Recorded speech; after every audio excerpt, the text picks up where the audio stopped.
हम लोग छोटे में हमेशा एक चीज को लेके बहुत ही इंटरेस्ट फील करते थे। वो क्या है ना? मैग्नेट।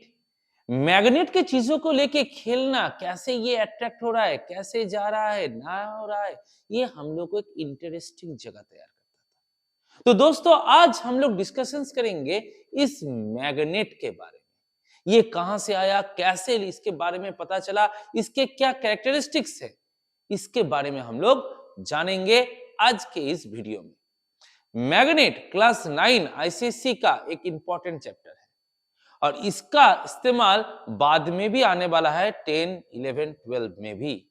तो अच्छा करके बेसिक कॉन्सेप्ट को हम लोग समझेंगे और इसको कैसे हम एग्जाम ओरिएंटेड में काम में लगाएंगे और अपने सोच को भी इसके रिलेटेड कैसे काम होता है, ये सब जानेंगे आज के सीरीज में। तो आ जाइए, आज के सीरीज में जुड़ते हैं मैग्नेटिज्म को लेकर।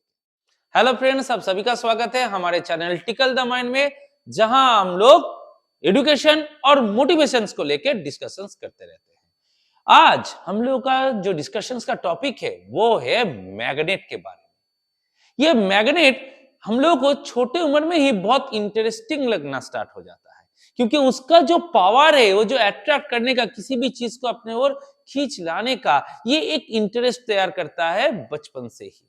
लेकिन इसके पीछे रीजन क्या है इसका स्टोरी, कैसे इसके बारे में हम लोग को पता चला, ये आज जानेंगे इस वीडियो में। पहले भी आप लोग सुन चुके होंगे इसके बारे में, लेकिन आज कुछ नया करके इसको सुनेंगे, एक बार रिकैप भी कर लेंगे कि है क्या चीज इसके बारे में।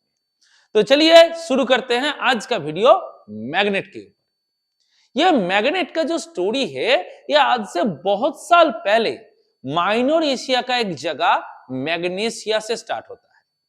इसको रिलेटेड एक स्टोरी है बिहाइंड में। क्या है ना? एक सीफेयर्ड, एक लड़का था, उसका नाम था मैग्नेस। तो मैग्नेस क्या करता था, हर सुबह उसके जो शिप थे, भेड़ बकरी, उसको लेके वो जाता था पहाड़ों में खाना खिलाने। हर रोज उसका ये काम।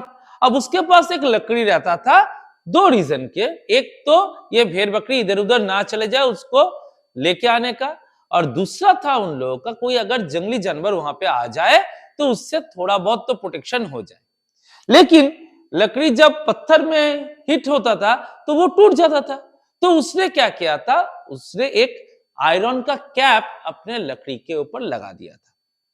इससे क्या होता था ना, वो जब अपने पत्थर के ऊपर हिट करता था तब भी वो टूटता नहीं था, और दूसरा मेटल के वजह से एक अलग सा साउंड तैयार होता था, जो भेड़ बकरी भी डर जाते थे और दूसरे एनिमल जो जंगली जानवर थे वो लोग भी डर जाते थे। इससे उसको सेफ्टी मिल जाता था।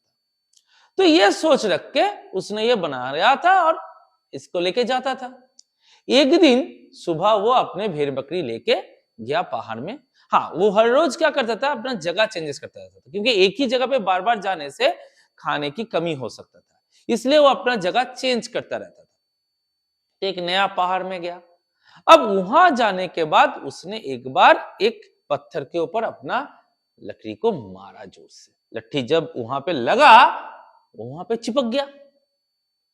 वो डर गया, डर के वहां से भाग गया। अब इंसानी सोच है, कोई पत्थर एक लकड़ी को पकड़ रहा है, ये कैसे हो सकता है? मतलब वहां पे कोई भूत है, जीन है, ये सोच होता है। तो वो भी ये सोच लिया था कि हो सकता है यहाँ पे कुछ है। अब उसके मन में दो सवाल थे, एक तो वापस जाएगा कि फिर से एक बार देखेगा सच में क्या है कि नहीं। उसके अपने भेड़ बकरी भी वापस लेके जाने हैं, क्योंकि कोई अगर भूत राक्षस रह गया तो उसके भेड़ बकरी खा लेंगे। तो कुछ देर बाद वो धीरे धीरे थोड़ा साहस बना के वहां जाके पहुंचा।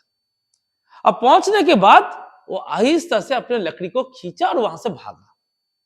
अब लकड़ी खींच के तो वो भाग गया भेड़ बकरी लेके वापस। लेकिन इंसानी फितरत है, मन में अभी भी सवाल तो बचा हुआ है, सच में उस दिन हुआ क्या था, वहां पे क्या था जो उसको पकड़ लिया था, उसके लकड़ी को। यह सोच रख के वो फिर एक 2-4 दिन बाद वहां ही जा पहुंचा। फिर से अपने लकड़ी को वहां पे टच किया, और जब भी टच किया वो फिर से अट्रैक्ट हो गया, पकड़ लिया उसके लकड़ी को। अब इस बार वो रुका नहीं, सीधा भाग के अपने गांव वापस चला आया। गांव वापस आके सभी को बोला, देखिए ये घटना है, ये पिछले दिन भी हुआ था, आज भी हम गए थे, वहां पे यही घटना हुआ, मैं वापस आके इसलिए सब। अब गांव वाले सुने, अब सोचने वाला बात है कि ऐसा अगर होगा तो गांव वाले भी वहां से सेफ्टी मेजर्स क्या लिया जाएगा, वो सोचने वाले थे। तो गांव के कुछ लोग मिलके उधर चले के देखने के लिए, हाँ ये जो कह रहा है वो बात सही है कि नहीं। अब पहुंचे, अब उन लोगों के पास भी जो लकड़ी था दूर से उसको लगा रहे हैं ऐसे ऐसे करके, किसी का कुछ नहीं हो रहा है, किसी का कुछ नहीं हो रहा है, किसी का अट्रैक्ट नहीं हो रहा है। तो ले तू झूठ कह रहा है, ऐसा कुछ नहीं है, यहाँ पे कुछ नहीं हो रहा है, हम लोगों का कुछ नहीं है। अब इसमें से उसका भी एक और दोस्त था जिसके लकड़ी के ऊपर क्या था, वो मेटल कैप था, आयरन का कैप था, उसका लकड़ी चिपक गया। अब तो स्ट्राइक हो गई, क्या हो रहा है। तब भी बात है, इंसान तो पहले इसके बारे में किसी को पता नहीं था। वो लोग क्या सोचे, तू दोनों बदमाश हो इसलिए ये घटना घट रहा है, हम सभी अच्छे हैं इसलिए हम लोग का ऐसा नहीं हो रहा है।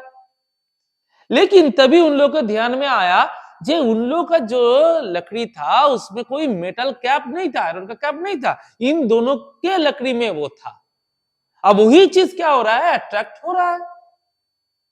तो वो लोग सोचे ठीक है, लोहे का बाकी चीजें लेके आओ, लगा कर देखते हैं। अब इंटरेस्टिंगली क्या हुआ कि वो सारे भी चिपक रहे हैं। तब वो लोग सोचे अरे ये तो बहुत ही इंटरेस्टिंग एक बात हो गया कि ये जो आयरन के चीजें हैं यही क्या होते हैं, यहां पे अट्रैक्ट होते हैं, दूसरा चीज नहीं होता है। वो बारी बारी करके चेक करते रहे, हाँ ऐसा ही हो रहा है। तो ये कोई भूत वगैरह का बात नहीं है, ये एक चमत्कारी पत्थर है जो आयरन के चीजों को पकड़ता है। अब यही है स्टोरी ऑफ मैग्नेट, क्योंकि ये जो पत्थर है यही था हमारा नेचुरल मैग्नेट, जिसको हम लोग कहते हैं लोडस्टोन। ये लोडस्टोन था दुनिया का सबसे पहला मैग्नेट, जिसके बारे में इंसान को पता चला कि ये ऐसा पत्थर है जो क्या कर सकता है, आयरन के चीजों को पकड़ सकता है। यह सोच लेके आ गया हमारा मैग्नेट का स्टोरी। तो मैग्नेट यहां से डिस्कवर हुआ था मैग्नीशिया से, इसलिए उसका नेम वहां से रिलेटेड करके मैग्नेट रख दिया गया है। तो यह था बैकग्राउंड स्टोरी ऑफ मैग्नेट। अब ये मैग्नेट कैसे काम करता है, ये क्या चीज, अब उसके डिटेल में हम लोग चलते हैं। अब ये मैग्नेट आयरन सब्सटेंस को ही क्यों अट्रैक्ट कर रहा है। एक्चुअली मैग्नेट जो लोडस्टोन हम लोग सुने वो है आयरन ऑक्साइड का एक कंपोनेंट। अब उसमें ही ऐसे अट्रैक्टिव प्रॉपर्टीज प्रेजेंट रहते हैं, तो आते हैं इस मैग्नेट के प्रॉपर्टीज में। तो प्रॉपर्टीज,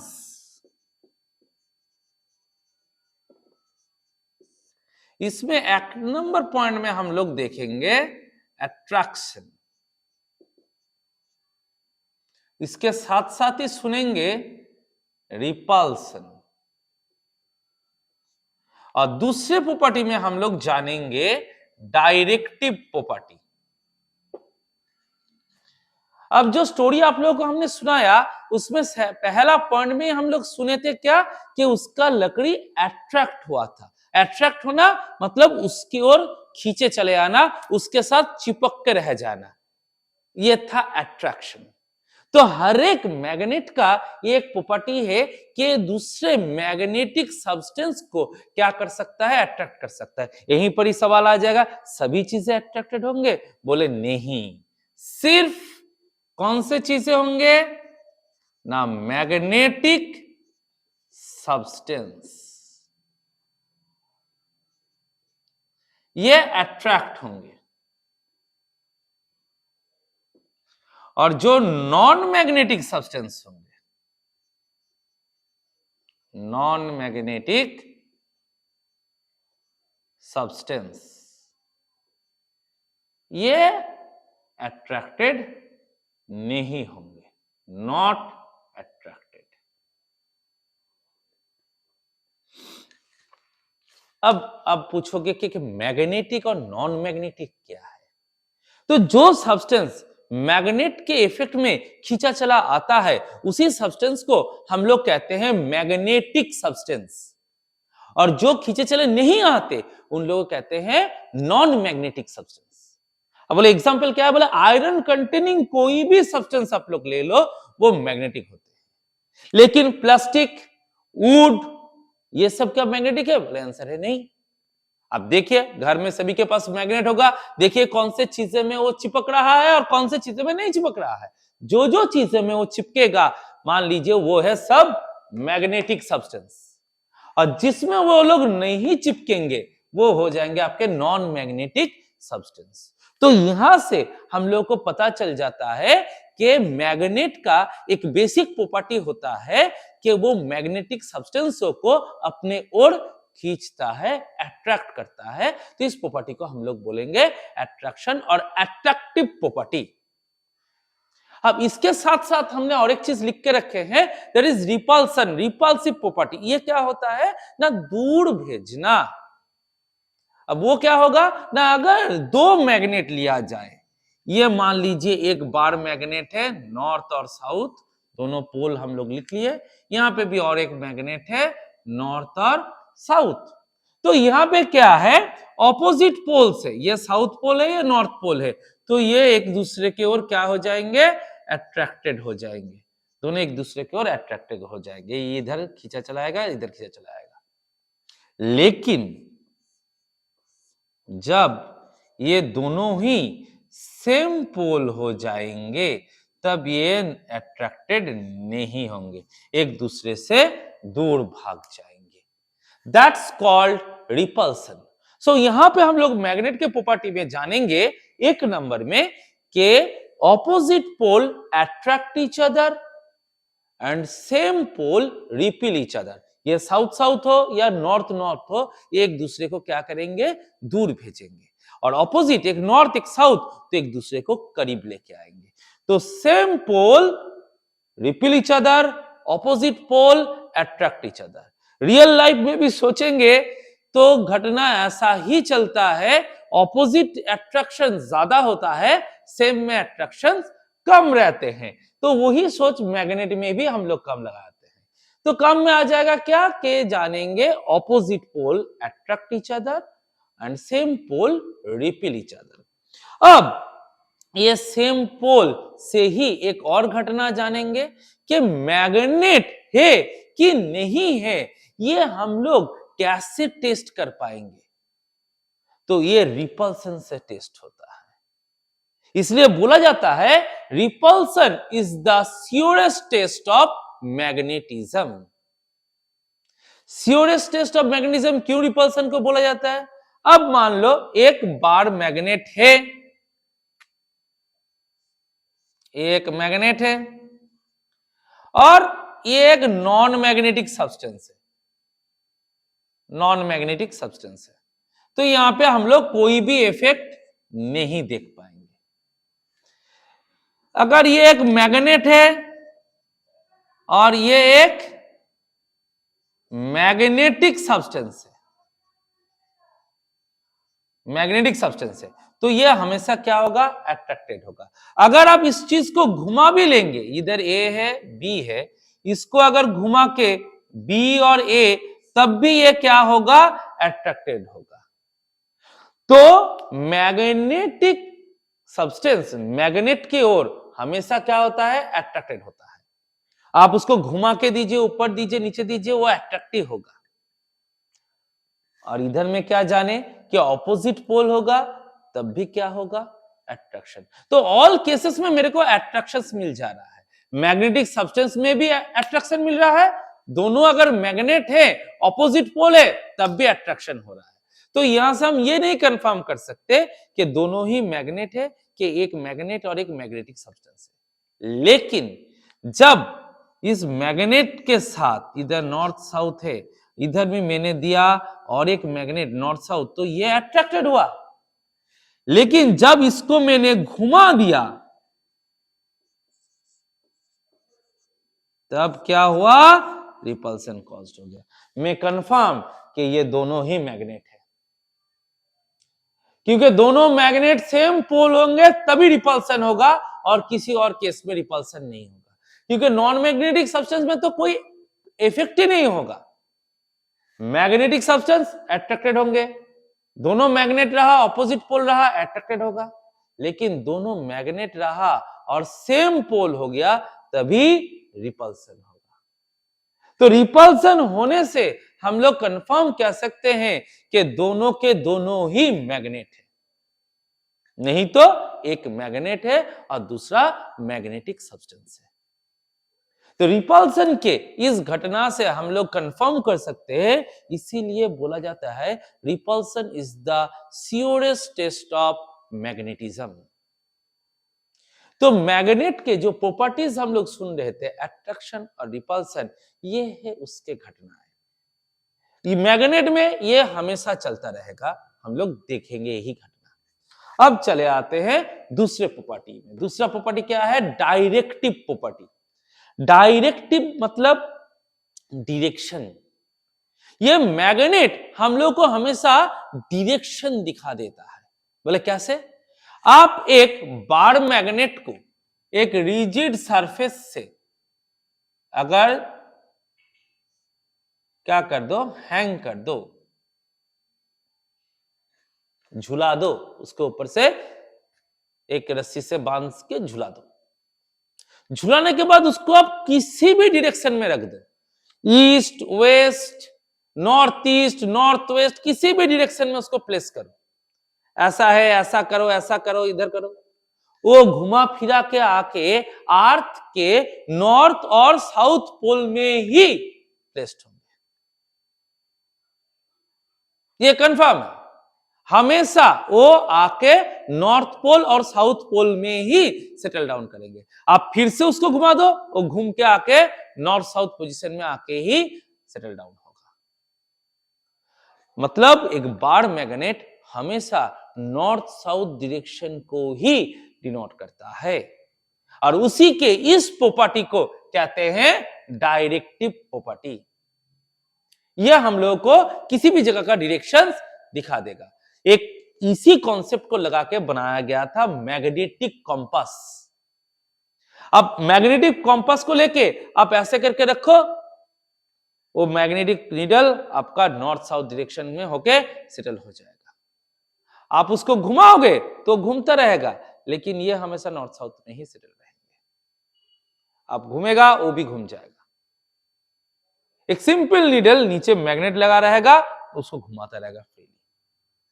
इससे किसी भी पोजीशन में आप कौन सा साइड नॉर्थ है, कौन साउथ है, कौन सा ईस्ट है, कौन सा वेस्ट है, हमेशा पता कर सकते हो। तो मैग्नेट के स्पेशल कैरेक्टर को ही कहा जाता है डायरेक्टिव प्रॉपर्टी। और ये मैग्नेटिक कंपास है उसका एक रियल लाइफ एप्लीकेशन। इसके हेल्प से सबसे फायदा हुआ था पानी में जो लोग जाते हैं उनके लिए। समुद्र में जब तैराक होते हैं, जो सेलर लोग होते हैं, उन लोगों को पता नहीं चलता कि कौन सा साइड क्या है, क्योंकि जब बीच समुद्र में रहेंगे चारों ओर देखने में सिर्फ एक ही लगेगा, पानी पानी पानी, आसमान और पानी को छोड़ के कुछ है नहीं।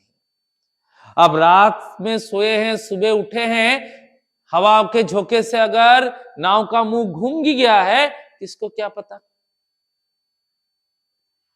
मेरे को जाना था एक जगह, चले जाएंगे दूसरे जगह। ऐसा एक मजेदार घटना है, एक फेमस इंसान का घटना है इस कॉम्पास को लेके ही। अब ये डायरेक्टिव प्रॉपर्टी अगर ना पता होगा तो क्या हो सकता है? तो that famous person name is Christopher Columbus. Christopher Columbus अपने वहां से निकले थे इंडिया में आने के लिए, भारत में आने के लिए, लेकिन उनको जिस ओर जाना था वो टोटली दूसरी ओर चले गए थे, डायरेक्शन गलत हो जाने से। अब वो जहां जाके पहुंचे थे वहां पे वो इंसान लोगों को जो देखे थे वो थोड़ा नेटिव पीपल्स थे, जो लोग आदिवासी होते हैं।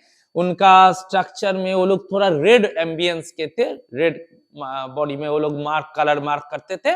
तो उन लोगों को देख के उन्होंने नेम दे दिया था रेड इंडियंस। इंडिया सोच के इंडियंस बोले थे, रेड का अपीयरेंस था इसलिए बोल दिया रेड इंडियंस। लेकिन रेड इंडियंस इंडिया के लोग नहीं है, ये है अमेरिका के लोग। अमेरिका के नेटिव पीपल्स को बोला जाता है रेड इंडियंस। ये क्रिस्टोफर कोलंबस जी के वजह से ही ये नेम उनका दिया हुआ था, कि उन्होंने सोचा था कि वो इंडिया आए हैं। अब वो जब वापस जाके उन्होंने जो डिस्क्रिप्शन लिखा था, उन्होंने सब यही इंडिया के बारे में लिख के रखा था। इससे कुछ साल बाद और एक सेलर अमेरिगो वेस्पुची, वो भी अमेरिका गए थे। वो सही डायरेक्शन में गए थे, वो अमेरिका डिस्कवर किए थे। अब उन्होंने भी जो डिस्क्रिप्शन लिखा था वो देखा जा रहा है क्रिस्टोफर कोलंबस जी और उनका लिखाई दोनों पूरा सेम है। और इंडिया में पहले आए थे Portuguese seller that is Vasco दा गामा, उनका जो डिस्क्रिप्शन देखा गया दोनों में से कोई मैच नहीं है, मैच अमेरिका से आ रहा है। तब लोग सोचे कि क्रिस्टोफर कोलंबस जी का डायरेक्शन गलत हुआ था, वो इंडिया कभी आए ही नहीं, वो अमेरिका चले गए थे। उसके बाद से क्रिस्टोफर कोलंबस जी को बोला जाता है डिस्कवरर ऑफ अमेरिका, क्योंकि वो पहले इंसान थे जो अमेरिका गए थे। लेकिन उनका दिया हुआ और नेटिव नेम आज भी चलता है, अमेरिका के नेटिव पीपल्स को बोला जाता है रेड इंडियंस। तो ये घटना घटता था उस टाइम जब हम लोगों के पास ये मैग्नेटिक कंपास का हेल्प नहीं था। लेकिन आज हेल्प है, जब से कंपास बन चुका है डायरेक्शन का कोई गलती नहीं, ऊपर उठ के ही हम सुबह देख लेंगे कौन सा डायरेक्शन है, उस हिसाब से अपने नाव को लेके चले जाएंगे उस ओर, तो ये गलती होने के चांसेस नहीं रहते हैं। तो मैग्नेट का ये दूसरा प्रॉपर्टी है डायरेक्टिव प्रॉपर्टी। तो दोस्तों यहां पे हम लोगों को क्या पता चला कि मैग्नेट दो इंपॉर्टेंट प्रॉपर्टी लेके चलता है, पहला है अट्रैक्शन एंड रिपल्शन और दूसरा होता है डायरेक्टिव प्रॉपर्टी। अट्रैक्शन, वो मैग्नेट ऑपोजिट पोल होगा तब भी अट्रैक्ट होगा, और मैग्नेट और मैग्नेटिक सब्सटेंस रहा तब भी अट्रैक्ट होगा। नॉन मैग्नेटिक सब्सटेंस के ऊपर मैग्नेट का कोई इफेक्ट नहीं होता है, जैसे कि प्लास्टिक वगैरह के ऊपर कोई इफेक्ट नहीं दिखाई देगा। और अगर दोनों मैग्नेट हुए, सेम पोल हुए, तो रिपल्सन दिखाई देगा। इसीलिए रिपल्सन को श्योरेस्ट टेस्ट ऑफ मैग्नेटिज्म बोला जाता है। और डायरेक्टिव प्रॉपर्टी, कोई भी मैग्नेट को अगर फ्रीली सस्पेंडेड किया जाए, रस्सी से उसको झुला दिया जाए, तो वो हमेशा नॉर्थ साउथ डायरेक्शन में जाके ही सेटल डाउन होता है। अब आप लोग बोलोगे ऐसा क्यों होता है? इसलिए होता है क्योंकि अर्थ भी एक बिग मैग्नेट है, उसका भी एक अट्रैक्टिव प्रॉपर्टी है। इसलिए अर्थ का जो नॉर्थ पोल है वो मैग्नेट के साउथ पोल को अट्रैक्ट कर लेता है, और जो साउथ पोल है वो मैग्नेट के नॉर्थ पोल को अट्रैक्ट करके हमेशा नॉर्थ साउथ डायरेक्शन में ही सेटल डाउन कर देता है। तो इसलिए मैग्नेट का ये डायरेक्टिव प्रॉपर्टी हम लोग को दिखाई देता है। तो ये हो गया मैग्नेटिक प्रॉपर्टी। अब इसके एप्लीकेशंस और दूसरे के ऊपर इसका क्या इफेक्ट है, इसके बारे में जानेंगे। यहां पे एक सवाल हम लोगों का हो सकता है कि हम समझे कि अट्रैक्शन होता है, मैग्नेटिक सब्सटेंस अट्रैक्टेड होता है, क्यों होता है? दूसरा चीज क्यों नहीं होता? प्लास्टिक अट्रैक्ट हुआ नहीं, लेकिन आयरन अट्रैक्ट हुआ। Why this things happen? कुछ तो रीजन है। अब उस रीजन के बिहाइंड में ही है ये टर्म इंडक्शन। अब इंडक्शन क्या है जो हम आपके लिए कर रहे हैं? पढ़ा हम रहे हैं, हम फोर्स आप लोगों को कर रहे हैं, लेकिन एग्जाम आप लोग दोगे, इफेक्ट आप में आएगा। तो ये जो इफेक्ट एक दूसरे के ऊपर डालते हैं, इसको कहते हैं इंड्यूस्ड इफेक्ट, और इसी को टर्म है इंडक्शन। तो एक मैग्नेट दूसरे सब्सटेंस के ऊपर इंड्यूस्ड करता है, फोर्स करता है उसके अंदर उस चीज को लाने का। अब कहीं पे पढ़ने बैठे हैं, कहीं एक स्टूडेंट को कोई टीचर लोग डांटे या मारे, देख लीजिएगा पूरा बैच क्या हो जाता है, शांत हो जाता है। मतलब उस बच्चे का इफेक्ट बाकियों में भी स्प्रेड होता है। ये है इंडक्शन। जैसे हम पढ़ा रहे हैं, आप उसको सुन रहे हो, हम आपके पीछे लगे रहेंगे, बोलते रहेंगे, तो आप उसके वजह से क्या करोगे, एक रिजल्ट लाने का कोशिश करोगे। एग्जाम आप ही दोगे, एग्जाम में रिजल्ट आप ही के नाम पे आएगा, लेकिन ये हम लोग आप लोगों को फोर्स करेंगे, तब जाके वहां पे थोड़ा इफेक्टिव थिंग्स दिखाई देगा। इसको कहते हैं इंडक्शन। तो ऐसे ही एक बार मैग्नेट हमने यहां पे रखा नॉर्थ साउथ, और इधर में एक आयरन बार रखा, आयरन बार। अब ये जो मैग्नेट है इसको कहते हैं बार मैग्नेट।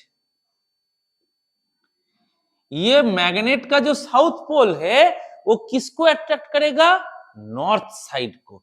तो इसके अंदर जो अरेंजमेंट पार्टिकल्स थे वो उसको क्या करेगा, नॉर्थ साउथ में अलाइन करने का कोशिश करेगा। अब जब ये नॉर्थ साउथ पैटर्न में अरेंज्ड हो जाएगा, उसमें भी ये अट्रैक्टिव प्रॉपर्टीज आ जाएंगे, तब वो उसकी ओर खींचा चला आएगा। अब आयरन में ये चेंजेस कॉज्ड होते हैं, प्लास्टिक में नहीं होते। हम लोग कहेंगे आप लोग सभी पढ़ोगे, ऐसा भी तो कोई बात नहीं है। हम फोर्स डाल रहे हैं, लेकिन आप ले भी सकते हो, आप नहीं भी ले सकते हो। अब जो लेगा उसमें इफेक्ट आएगा, उसका चेंजेस होगा, वो मैग्नेटिक सब्सटेंस हो जाएगा। अब जिसको कहने से कोई चेंजेस नहीं है, कहो ना कहो कोई मायने नहीं रखता, अपने ताल में चलेंगे, तो वो क्या होगा, नॉन मैग्नेटिक सब्सटेंस। अब उसका क्या रिजल्ट आएगा वो तो बाद ही में पता चलेगा, कैसा इफेक्ट है कि नहीं है। तो मैग्नेटिक सब्सटेंस में इफेक्ट आएंगे ही। अब इसके बिहाइंड का भी एक स्टोरीज आप लोगों को समझाते हैं। जब कोई बार मैग्नेट होता है, उसके जो मॉलिक्यूल्स होते हैं वो प्रॉपरली अलाइंड होते हैं, एकदम ऑर्डर में रहने का।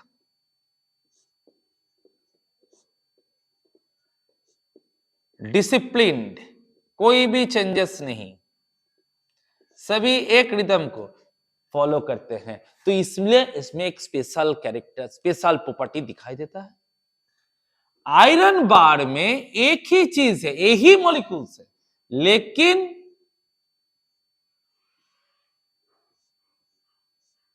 कौन किधर है, किसे अलाइनमेंट में है, इट इज हैपोजिटली अरेंज्ड। हैपोजिट है इसलिए कोई परफेक्ट थिंग्स दिखा नहीं पा रहा है, कोई प्रॉपर्टी नहीं दिखा रहा है डायरेक्टली। लेकिन जब भी इसके इफेक्ट में आ रहा है, तब ये क्या कर रहा है, सारे के सारे नॉर्थ को साउथ को अलाइन कर रहा है। ये जो हैपोजिटली अरेंज थे, इसको क्या कर रहे हैं, प्रॉपरली अलाइंड। और जब प्रॉपरली अलाइंड हो जाएगा, उसमें वो अट्रैक्टिव प्रॉपर्टी आ जाएगा। लेकिन इसमें मजा है, जब तक ये है तब तक है, जब ये चला जाएगा ये फिर अपने में वापस। जब तक हम आप लोगों के साथ जुड़े हुए हैं, आप लोगों को बोलते रह रहे हैं, आप लोग पढ़ाई में फोकस कर रहे हो, हम अभी चले जाएंगे, आपका मन भी पढ़ाई से दूसरी ओर चला जाएगा। स्टूडेंट लोग ऐसा होता है, जब भी टीचर लोग सामने रहते हैं, मेरे बैच में भी ऐसा होता है, जब हम सामने पढ़ाई कर रहा है, हम उठ के चले जाएंगे, वो लोग अपने बीच में गपशप करना स्टार्ट। घर में पढ़ते हुए पेरेंट्स लोग करीब में हैं, पढ़ाई को देख रहे हैं, पेरेंट्स लोग साइड हो गए, साइड में मोबाइल है, थोड़ा रील देख लिया, थोड़ा गेम खेल लिया, मन उस ओर चला जाएगा। तो ये जो इफेक्ट होता है पेरेंट्स लोगों का, टीचर लोगों का, वो ये इंडक्शन का काम करता है। इनके रहने से इसमें वो कैरेक्टर बिल्डअप होता है, तब जाके वो क्या होता है, कुछ एक इफेक्टिव रिजल्ट दिखाता है। तो इसीलिए अगर हम एक बार मैग्नेट को रखते हैं और यहां पे एक आयरन नेल को अटैच करते हैं, तो ये आयरन नेल में भी क्या आ जाएगा, मैग्नेटिक प्रॉपर्टी इंड्यूस्ड हो जाएगा। अब इसमें फिर दूसरा एक नेल को रखेंगे, तो ऐसा करके सभी में इंड्यूस्ड होता रहेगा ये पावर, और ये मैग्नेट की तरह बिहेव करता हुआ एक नेल का चेन बना लेगा। ये था मैग्नेट और ये थे आयरन नेल।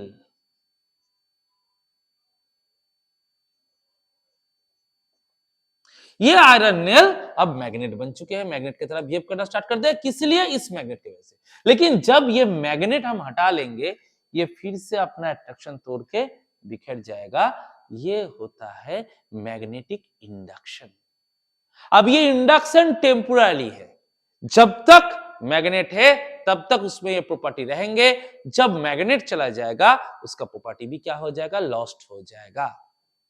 तो एक के वजह से दूसरे में अगर कोई चीज कॉज्ड होता है, कोई चेंजेस कॉज्ड होता है, इसको कहते हैं इंडक्शन। अब इस इंडक्शन के वजह से ही आयरन मैग्नेटिक सब्सटेंस हो सकते हैं, प्लास्टिक नहीं हो सकते। जिसमें ये चेंजेस कॉज्ड होगा वही मैग्नेटिक सब्सटेंस। इस वजह से मैग्नेटिक सब्सटेंस मैग्नेट की ओर क्या होता है, अट्रैक्टेड होता है, उसमें ये इफेक्ट दिखाई देता है। ऐसे आयरन के नेल्स का चेन भी इसी वजह से ही तैयार हो सकता है। अब थोड़ा चले आते हैं कि पहले अट्रैक्शन होता है कि इंडक्शन। तो सच बात है, पहले इंडक्शन होता है, उसके बाद अट्रैक्शन होता है। पहले इंड्यूस्ड होके इधर नॉर्थ पोल बनेगा साउथ पोल के अगेंस्ट में, तब नॉर्थ पोल साउथ पोल एक दूसरे को क्या करेगा, अट्रैक्ट करेगा। तो ऐसे इंडक्शन से ही हम लोग को अट्रैक्शन के प्रॉपर्टीज मिलते हैं।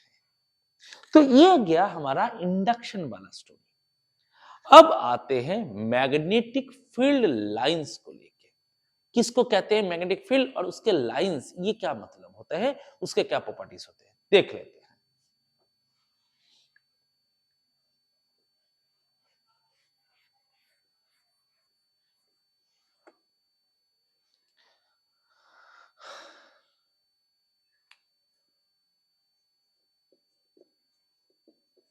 मैग्नेटिक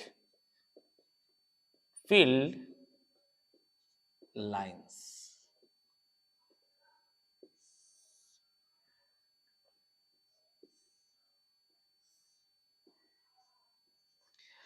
मैग्नेट का एक स्पेशल प्रॉपर्टी है कि वो अपने साथ टच ना होते हुए भी दूसरे को क्या कर सकता है, इफेक्टेड कर सकता है।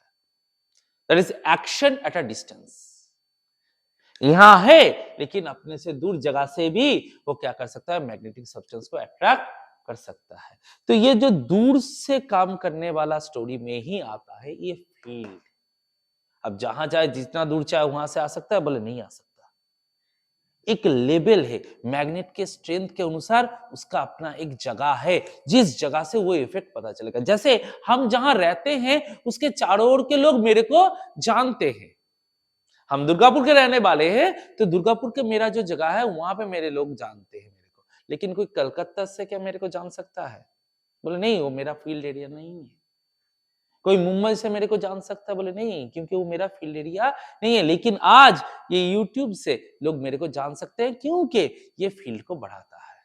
तो ऐसे ही हर एक मैग्नेट का अपने स्ट्रेंथ के अनुसार अपना एक क्या होता है, फील्ड हो सकता है, जिस फील्ड से वो अपना इफेक्ट को समझा सकता है, इफेक्ट को दिखा सकता है। इसको कहते हैं मैग्नेटिक फील्ड। एक बार मैग्नेट के चारों ओर जिस जगह पे उसका इफेक्ट समझ में आता है, उस जगह को कहते हैं मैग्नेटिक फील्ड्स। अब इस फील्ड को कुछ कर्व लाइनों से समझाया जाता है। ये इमेजिनरी लाइन है, रियलिटी में ऐसा कोई लाइन नहीं दिखाई देता, लेकिन इस लाइंस को रिप्रेजेंटेशंस में समझाने में आसानी होता है। तो इस इमेजिनरी लाइन को कहा जाता है मैग्नेटिक फील्ड लाइंस। आप एक एक्सपेरिमेंट कर सकते हो, एक बार मैग्नेट को रखना, उसके ऊपर एक व्हाइट पेपर, A4 सीट का एक व्हाइट पेपर उसके ऊपर रख देना है। फिर कुछ आयरन फिलिंग्स, छोटे छोटे आयरन के टुकड़े उसके ऊपर बिखर देना है। ऐसे करके उसको फैला देना है। इसके बाद उस पेपर को, व्हाइट पेपर को ऐसे करके उंगली से टैप करना है। जब टैप करोगे तब देखना जो आयरन फिलिंग्स है वो ऐसा करके आपके अरेंजमेंट में आ जा रहा है।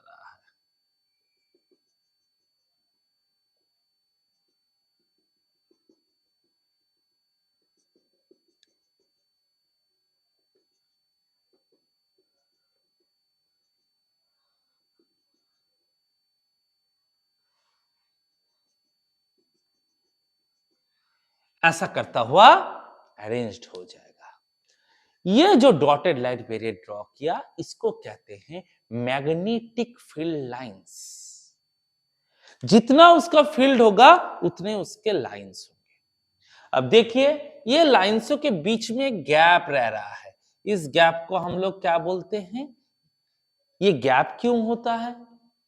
क्या ये लाइन इंटरसेक्ट हो सकते हैं? क्या है चीज? तो इसको लेके सोचते हैं magnetic field lines. Magnetic field lines हमेशा स्टार्ट होगा नॉर्थ पोल से और एंड होगा साउथ पोल में आके। इसका डेंसिटी सबसे ज्यादा रहेगा पोल रीजियंस में। यहां से ही ओरिजिनेट होंगे सारे के सारे। दोनों पोल में सबसे ज्यादा दिखाई देंगे इफेक्ट। कंसंट्रेशन सबसे ज्यादा रहेगा दोनों पोल में, इसलिए पोल में स्ट्रेंथ सबसे ज्यादा। और जितना अंदर बीच में आएंगे उतना हमारा इफेक्ट कम होता जाएगा। इस पॉइंट को हम लोग न्यूट्रल पॉइंट मान लेते हैं। अब न्यूट्रल क्यों? क्योंकि यहाँ पे कोई मैग्नेटिक इफेक्ट दिखाई नहीं देता है। न्यूट्रल पॉइंट उस पॉइंट को कहते हैं जो फील्ड लाइंस के बीच में, जहां पे कोई मैग्नेटिक इफेक्ट नहीं दिखाई देता। यहाँ पे अगर हम लोग मैग्नेटिक कंपास को रखेंगे, वो जिस डायरेक्शन में है उसी में रह जाएगा, उसमें कोई चेंजेस, कोई डिफ्लेक्शन दिखाई नहीं देगा। उस पॉइंट को कहेंगे मैग्नेटिक न्यूट्रल पॉइंट। तो देखा जाता है एक बार मैग्नेट में एकदम सेंट्रल पोर्शन में ये इफेक्ट मिलता है। तो एक्चुअली क्यों मिलता है ना? क्योंकि यहाँ पे फील्ड लाइंस आके मीट नहीं हो रहे हैं। कोई भी मैग्नेटिक फील्ड लाइंस क्या होंगे? ऐसे करके इंटरसेक्ट नहीं होंगे, क्योंकि मैग्नेटिक फील्ड का डायरेक्शन टेंजेंट के डायरेक्शन के साथ इक्वल होता है। किसी भी कार्व लाइन को या सर्कल के किसी पॉइंट से अगर हम लोग परपेंडिकुलर ड्रॉ करते हैं, इसको कहते हैं टेंजेंट। और ये टेंजेंट का डायरेक्शन ही किसका डायरेक्शन होता है ना? Direction of magnetic field lines होता है।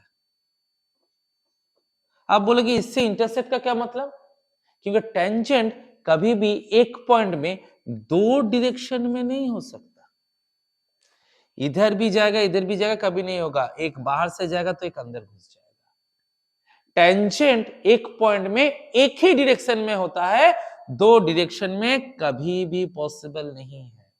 इसलिए आइदर इस डायरेक्शन में होगा और इस डायरेक्शन में कोई एक डायरेक्शन में होगा। इसलिए मैग्नेटिक फील्ड लाइंस एक साथ दो डायरेक्शन में एक ही पॉइंट में नहीं हो सकता है। इसलिए कोई भी मैग्नेटिक फील्ड लाइन एक दूसरे को इंटरसेक्ट नहीं करते।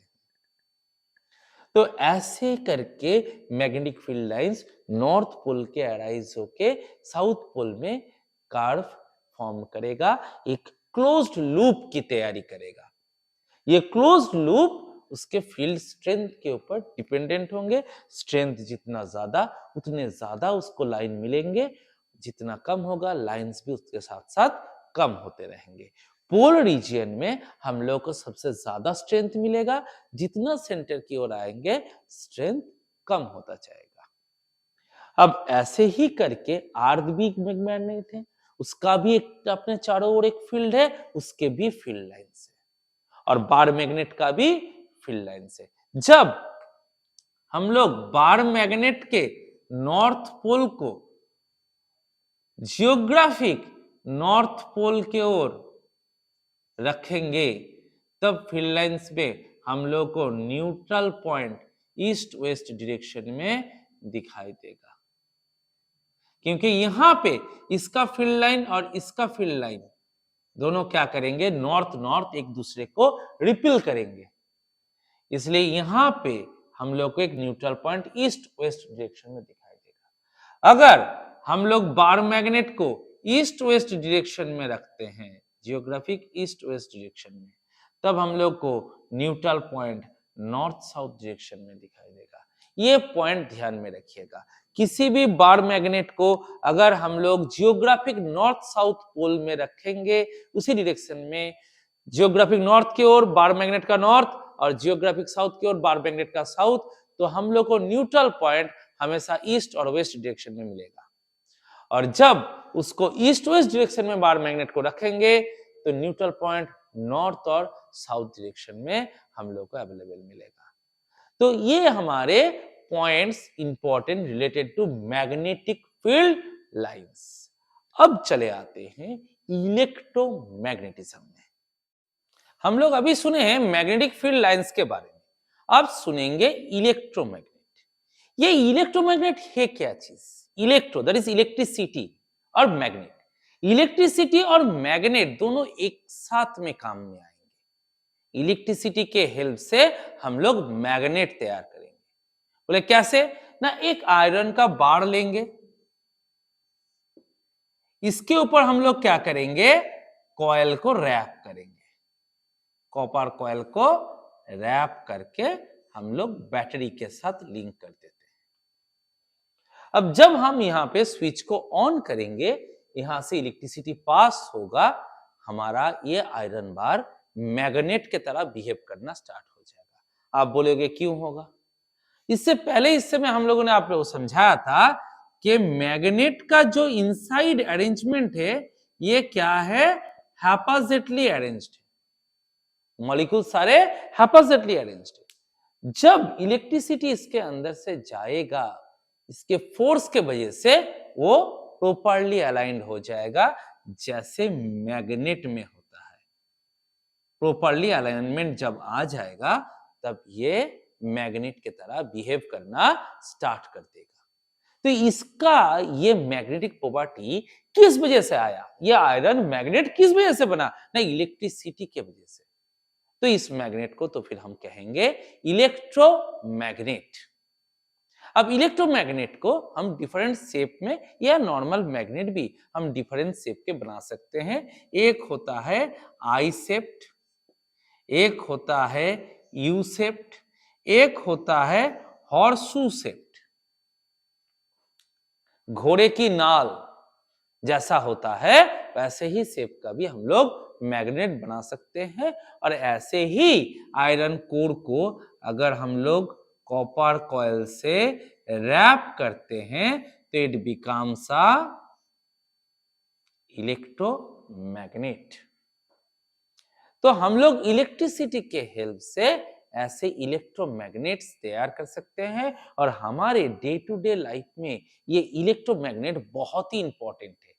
इसका रीजन इसलिए है क्योंकि ये मैग्नेट हम जब चाहे फॉर्म कर सकते हैं, जब चाहे इसको नॉर्मल स्टेट में वापस ला सकते हैं। क्योंकि जब तक हम इलेक्ट्रिसिटी भेजेंगे तब तक ये मैग्नेटिक प्रॉपर्टी रहेगा। हम पहले आप लोगों को बता चुके हैं कि इंडक्शन टेम्पुररी होता है। जब तक वो इन्फ्लुएंस रहेगा तब तक उसमें मैग्नेटिक प्रॉपर्टी रहेगा। जब इन्फ्लुएंस चला जाएगा मैग्नेटिक प्रॉपर्टी भी क्या हो जाएगा? लॉस्ट हो जाएगा। तो उस हिसाब से हम लोग को क्या करना है? इलेक्ट्रिसिटी भेजते रहना है। जितना टाइम इलेक्ट्रिसिटी भेजेंगे मैग्नेटिक प्रॉपर्टी अवेलेबल रहेगा। जब इलेक्ट्रिसिटी बंद कर देंगे मैग्नेटिक प्रॉपर्टी भी क्या हो जाएगा? लॉस्ट हो जाएगा। अब दूसरा फायदा क्या है ना, इसके स्ट्रेंथ को हम अपने हिसाब से इंक्रीज डिक्रीज कर सकते हैं। दो तरीका है। पहला तरीका है नंबर 1, इंक्रीज करंट। आप करंट के अमाउंट को इंक्रीज कर दो। 1 एम्पियर दे रहे थे 2 एम्पियर कर दो, डबल हो जाएगा। 2 एम्पियर से 4 एम्पियर कर दो, वो और डबल हो जाएगा। 4 को 8 एम्पियर कर दो, वो उससे डबल हो जाएगा। तो जितना आप करंट को इंक्रीज करोगे मैग्नेटिक स्ट्रेंथ उतना ही इंक्रीज होता रहेगा। तो पहला फायदा हम लोग को है इंक्रीज करंट से हम लोग क्या कर सकते हैं? मैग्नेटिक स्ट्रेंथ को इंक्रीज कर सकते हैं। दूसरा फायदा ये है कि हम चाहे तो उसको डिक्रीज भी तो कर सकते हैं। हम अमाउंट ऑफ करंट का अगर डिक्रीज कर देंगे तो भी वो क्या हो जाएगा? डिक्रीज हो जाएगा। हमको कम करंट चाहिए वहां पे कम करंट का बात कर लेंगे, कम स्ट्रेंथ का चाहिए कम करंट भेज के कम स्ट्रेंथ बना लेंगे मैग्नेट का। तो हम लोग जब चाहे उसको इंक्रीज, जब चाहे उसको डिक्रीज कर सकते हैं। एक तरीका है इंक्रीज करंट। दूसरा तरीका नंबर ऑफ लूप्स और टर्न्स। नंबर ऑफ लूप्स और टर्न्स, ये जो कॉइल में हम लोग लूप या टर्न दिखा रहे हैं इसका नंबर भी इंक्रीज डिक्रीज करके हम लोग मैग्नेटिक स्ट्रेंथ को इंक्रीज डिक्रीज कर सकते हैं। अगर हम लोग टर्न नंबर को इंक्रीज कर दे, 5 टर्न था उसको 10 टर्न कर दे, 10 टर्न करने से वो क्या हो जाएगा? उसका स्ट्रेंथ को डबल कर देगा। एक एक टर्न को अगर आप एक एक मैग्नेट पकड़ो तो 5 टर्न में 5 मैग्नेट, ये उसका स्ट्रेंथ। इसी को अगर 10 टर्न कर रहे हैं तो ये 10 मैग्नेट का ताकत बन जाता है। मतलब मेरा मैग्नेटिक स्ट्रेंथ क्या हो जाएगा? इंक्रीज। वाइस वर्सा में अगर आप टर्न नंबर को डिक्रीज कर दो तो उसका मैग्नेटिक स्ट्रेंथ क्या हो जाएगा? डिक्रीज हो जाएगा। तो एज पर आवर रिक्वायरमेंट जैसा चाहे उस स्ट्रेंथ का मैग्नेट हम ये इलेक्ट्रोमैग्नेट में तैयार कर सकते हैं। दो तरीका है, इसमें से कोई भी एक तरीका का इस्तेमाल करके हम उसको इंक्रीज या डिक्रीज बना सकते हैं। ये हम लोग का सबसे बड़ा फायदा होता है इलेक्ट्रोमैग्नेट का। अब कहाँ इस्तेमाल हो रहा है? घर में सभी के जो कॉलिंग बेल है उस कॉलिंग बेल में आपका इलेक्ट्रोमैग्नेट इस्तेमाल होता है। जब हम लोग स्विच को प्रेस करते हैं तब क्या होता है, इलेक्ट्रिसिटी पास होता है। तो वहां पे ऐसे ही हॉर्सू या यू शेप का मैग्नेट रहता है जो क्या करता है ना, उस आयरन बार को अपने ओर खींचता है, वहां पे गोंग में हैमर आके हिट करता है। जब वो लीवर आगे आता है, स्क्रू के साथ उसका कनेक्शन डिस्कनेक्टेड हो जाता है, तो करंट जाना बंद हो जाता है। फिर मैग्नेट का प्रॉपर्टी लॉस्ट हो जाता है, वो लीवर वापस चला जाता है स्क्रू की ओर। फिर जब वो स्क्रू में टच होता है, फिर से वो सर्किट तब क्लोज हो जाता है, फिर से करंट जाता है, फिर मैग्नेट बनता है, फिर आगे आता है। आप लोग देखिएगा पहले के टाइम जब घंटी बजता था स्कूल में, तब क्या होता है ना, एक आयरन के पीस को हथौड़े से मारा जाता था, तब साउंड कैसा आता था, ढंग ढंग ऐसा करके साउंड बनता था। लेकिन अभी के जो इलेक्ट्रिक बेल है, इसमें साउंड कैसा होता है, स्कूल में सुनिएगा कैसा होता है ना, मतलब बार बार क्विक सक्सेशन में क्या हो रहा है, हीट हो रहा है, ये इलेक्ट्रोमैग्नेट की वजह से। एक बार मैग्नेटाइज्ड हो रहा है, अट्रैक्ट कर रहा है, हिट कर रहा है, दूसरे वक्त वो डिस्कनेक्टेड होकर डीमैग्नेटाइज होकर वापस जाता है, फिर मैग्नेटाइज होकर फिर हिट करता है, फिर वापस जाता है। इसलिए बार बार आना जाना लगा रहता है, इसलिए साउंड हमारा उस किस्म का आता है जैसे हम अभी इलेक्ट्रिक बेल में सुन पाते हैं घर में, सॉरी स्कूल में अभी हम लोग बेल में, घर में हम लोग नहीं सुनते हैं, क्योंकि घर में यूजुअली हम लोग क्या करते हैं, उसको अलग साउंड दे देते हैं, कोई गाना हो या कोई मंत्र हो या कुछ म्यूजिक हो, ये सब डाल के रखते हैं, इसलिए उस पैटर्न को हम लोग घर में सुन नहीं पाते। लेकिन घर के कॉलिंग बेल में भी यही इलेक्ट्रोमैग्नेट कॉन्सेप्ट दिया हुआ है, लेकिन उसके साथ एक स्पीकर में म्यूजिक लगा रहता है, सर्किट जाने से वो म्यूजिक ऑन हो जाता है, ऑटोमेटिकली म्यूजिक प्ले होता रहता है। अब जितनी बार प्रेस करोगे वो म्यूजिक उतनी बार ऐसे करके प्ले होता रहेगा। तो यह कॉन्सेप्ट है हमारा इलेक्ट्रोमैग्नेट, जो हमारे रियल लाइफ घर में स्कूल में इस्तेमाल हो रहे हैं। और एक जगह है जहां हम लोग बहुत सारा इस्तेमाल करते हैं, वो है जंकयार्ड। जंकयार्ड में क्या होते हैं, कुछ मैग्नेटिक और नॉन मैग्नेटिक सब्सटेंस रहते हैं, तो हम लोग ऐसे करके इलेक्ट्रोमैग्नेटिक प्लेट बना लेते हैं, जिस प्लेट को हम लोग अगर घुमाएंगे जंकयार्ड के ऊपर, तो जो मैग्नेटिक सब्सटेंस है वो उस मैग्नेट में आके चिपक जाएगा, और जो नॉन मैग्नेटिक होगा वो नीचे पड़ा रहेगा। फिर इसको दूसरे जगह लाके हम लोग स्विच ऑफ कर देंगे, तो इसका मैग्नेटिक प्रॉपर्टी लॉस्ट हो जाएगा, और सारे जो चीजें हैं मैग्नेटिक सब्सटेंस वो नीचे गिर जाएंगे। तो जंकयार्ड में बहुत आसानी से मैग्नेटिक और नॉन मैग्नेटिक सब्सटेंसों को हम लोग एक दूसरा जगह शिफ्ट कर पाते हैं, सेपरेट कर पाते हैं। तीसरा जो जगह है जहां पे इलेक्ट्रोमैग्नेट का बहुत इस्तेमाल होता है, वो है हमारा डॉकयार्ड।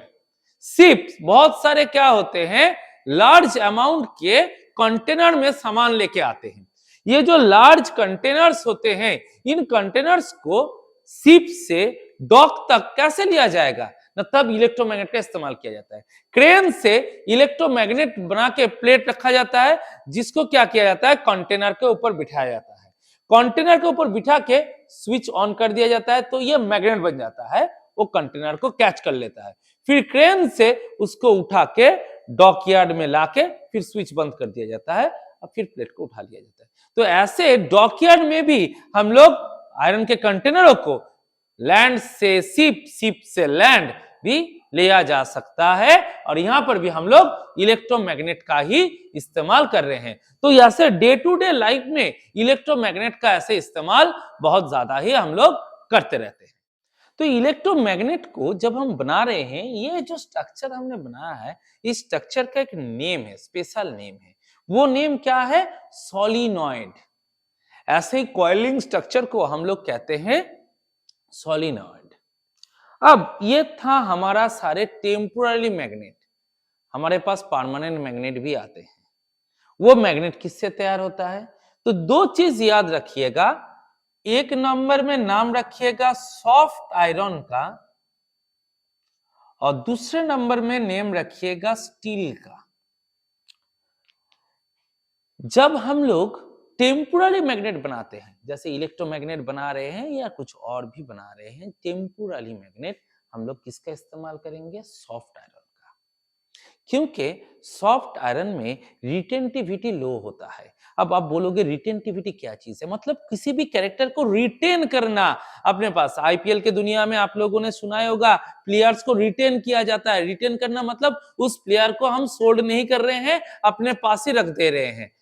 तो ऐसा ही अगर इस चीज को मैग्नेट में कन्वर्ट किया जा रहा है तो वो अपने मैग्नेटिक प्रॉपर्टी को पकड़ के रख दिया। इलेक्ट्रिसिटी बंद हुआ लेकिन मैग्नेटिक प्रॉपर्टी लॉस्ट नहीं हुआ, तब उस प्रॉपर्टी को हम लोग कहते हैं रिटेंटिविटी। उसने अपने अपने कैरेक्टर को रिटेन कर रहा है, अपने पास ब्लॉक करके रख पा रहा है, तो उसको रिटेंटिविटी। सॉफ्ट आयरन का रिटेंटिविटी लो है, वो पकड़ के नहीं रख पाता है, करंट गया उसका प्रॉपर्टी भी लॉस्ट हो गया। लेकिन ये जो स्टील है इसका रिटेंटिविटी पावर क्या है, ज्यादा है। जब आप इलेक्ट्रिसिटी भेज के इसको मैग्नेट में कन्वर्ट कर रहे हो, इलेक्ट्रिसिटी बंद होने के बावजूद उसमें क्या रहेगा, स्टील में मैग्नेटिक पावर रिटेन कर जाएगा, प्रेजेंट रह जाएगा। करंट नहीं है फिर भी ये मैग्नेट की तरह बिहेव करेगा, तो that forms a permanent magnet. अगर हम लोग किसी स्टील के बार में लॉन्गर टाइम तक इलेक्ट्रिसिटी सेंड करेंगे, it becomes a permanent magnet. अब परमानेंट मैग्नेट क्या है, जिसका मैग्नेटिक प्रॉपर्टी लॉस्ट नहीं होता, उसके कॉज को हटा देने से ही। हम लोग इलेक्ट्रिसिटी निकाल देंगे, कोई इलेक्ट्रिसिटी का पावर ना भी रखे, तब भी इसमें क्या रहेगा, मैग्नेटिक पावर प्रेजेंट रहेगा। लेकिन सॉफ्ट आयरन में वो प्रेजेंट नहीं रहेगा। तो सॉफ्ट आयरन में रिटेंटिविटी लो है, इसलिए सोलिनॉइड इलेक्ट्रोमैग्नेट में हम लोग सॉफ्ट आयरन का इस्तेमाल करते हैं। और जब हम लोग को परमानेंट मैग्नेट का जरूरत होता है तब हम लोग स्टील का इस्तेमाल करते हैं, क्योंकि स्टील में रिटेंटिविटी हायर होता है। अब आप लोग बोलोगे कि परमानेंट मैग्नेट और इलेक्ट्रोमैग्नेट या टेम्पोररी मैग्नेट कौन सा हमारे लिए ज्यादा बेनिफिशियरी है, परमानेंट मैग्नेट ज्यादा बेनिफिशियरी है कि इलेक्ट्रोमैग्नेट। तो ये पहला चीज है, हमारा वर्क के ऊपर डिपेंड होता है। पहला तो चीज है किस में हम उसको इस्तेमाल करने वाले हैं। अगर मेरे को कंटिन्यूअस उसका पावर का जरूरत होता है तो हम लोग ऑब्वियसली स्टील का ही इस्तेमाल करेंगे, परमानेंट मैग्नेट बनाने के लिए परमानेंट मैग्नेट को काम में लगाएंगे। लेकिन जब हम लोग को स्टार्ट स्टॉप का जरूरत होता है, पहले हो फिर ना हो, जब हो फिर शुरू करेंगे फिर हो, तब हम लोग को चले जाना है टेम्पररी मैग्नेट इलेक्ट्रोमैग्नेट में। इलेक्ट्रोमैग्नेट का फायदा इसलिए ज्यादा होता है क्योंकि इसको हम जब चाहे स्टार्ट, जब चाहे स्टॉप, जब इंक्रीज करना हो इंक्रीज, जब डिक्रीज करना हो डिक्रीज, ये सब कर पाते हैं, जो हम लोग परमानेंट मैग्नेट में नहीं कर पाते। उसका एक वैल्यू फिक्स्ड हो जाता है, वैसा ही रह जाता है, दिनों दिन इस्तेमाल होते होते धीरे धीरे उसके मैग्नेटिक प्रॉपर्टी क्या होते हैं, लॉस्ट होते रहते हैं। बस इतना सा ही बात है। तो इसमें परमानेंट मैग्नेट से हम लोगों के पास इलेक्ट्रोमैग्नेट का इस्तेमाल ज्यादा है, वो हमारे लिए ज्यादा एडवांटेजियस है as per comparison to the permanent magnet. लेकिन हाँ, अब हम किस में इस्तेमाल कर रहे हैं उसी के ऊपर डिपेंड करके हम लोग चूज करते हैं कि हम लोग वहां पे परमानेंट मैग्नेट लगाएंगे कि वहां पे टेम्पररी मैग्नेट लगाएंगे। तो ये होता है हम लोगों का सोच मैग्नेट के रिलेटेड। मैग्नेट कैसे बना, कहां से आया, कैसे उसके बारे में पता चला, उसके क्या प्रॉपर्टीज हैं, कितने किस्म के मैग्नेट है, कैसे उसको फॉर्म कर सकते हैं। अब आप लोग एक छोटा सा एक्सपेरिमेंट करके देखिएगा। सभी के घर में कोई आयरन का पीस होगा ही, कोई रॉड वगैरह रहा, उसको जमीन के अंदर 10 हाथ नीचे नॉर्थ साउथ डायरेक्शन में प्लेस करके रख दीजिए। 1 साल बाद उसको फिर से निकालिए, देखिए उसमें मैग्नेटिक प्रॉपर्टी आता है कि नहीं आता है। क्योंकि लॉन्गर टाइम तक अगर हम किसी आयरन के पीस को नॉर्थ साउथ डायरेक्शन में प्लेस करके रखेंगे तो वो धीरे धीरे परमानेंट मैग्नेट में कन्वर्ट होना स्टार्ट हो जाता है। तो ऐसे करके हम लोग घर में भी क्या कर सकते हैं, परमानेंट मैग्नेट बना सकते हैं। दूसरा तरीका जो परमानेंट मैग्नेट बनाने का होता है वो क्या होता है, मान लो ये एक आयरन का बार है, इसके ऊपर और एक मैग्नेट लेंगे और उसको एक साइड से ऐसा करके क्या करेंगे, राब करते रहेंगे, ऐसा करके राब करते रहेंगे। लॉन्गर पीरियड ऑफ टाइम इस रबिंग के वजह से धीरे धीरे ये नीचे जो आयरन का रॉड था it becomes a permanent magnet. तो ऐसे घर बैठे भी हम लोग मैग्नेट तैयार कर सकते हैं, लेकिन हाँ इसके लिए एफर्ट देना जरूरी होता है। तो ये था हमारा स्टोरी रिलेटेड टू मैग्नेट, जो आप लोगों के आईसीएससी क्लास 9 के सिलेबस का हिस्सा है। लेकिन 10, 11, 12 को भी इसका इस्तेमाल जरूरी है, इसके कॉन्सेप्ट समझने जरूरी है, क्योंकि इसके बाद में इसके और डिटेल और कॉन्सेप्ट आप लोग दूसरे क्लासेस में सुनोगे। अब नेक्स्ट हिस्से में नेक्स्ट क्लासेस के जो चैप्टर आएंगे वहां पे जाने से पहले हम लोग इस मैग्नेटिज्म के ऊपर कैसे किस्म के क्वेश्चंस आ सकते हैं, MCQ, assertion reason, short question, long questions किस किस्म के दिए जाएंगे जो आप लोगों को प्रैक्टिस में रखने हैं, वो आप लोगों को वीडियो में हम लोग देंगे। किसी को अगर इसके रिलेटेड नोट्स चाहिए तो आप लोग कमेंट बॉक्स में उसका डिमांड कर सकते हो, आपको पीडीएफ फॉर्मेट में दे दिया जाएगा वो चीज, लेकिन हाँ जरूर कमेंट बॉक्स में लिखना है और अपना मेल आईडी हम लोगों को सेंड कर देना है, वहां से हम लोगों को मिल जाएगा, हम लोग आप लोगों को इसका पीडीएफ नोट्स जो है वो दे देंगे।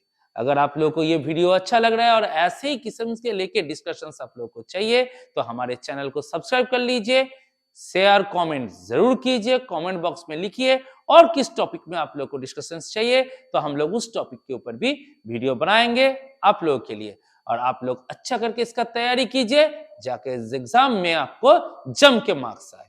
शुभ रात्रि, धन्यवाद।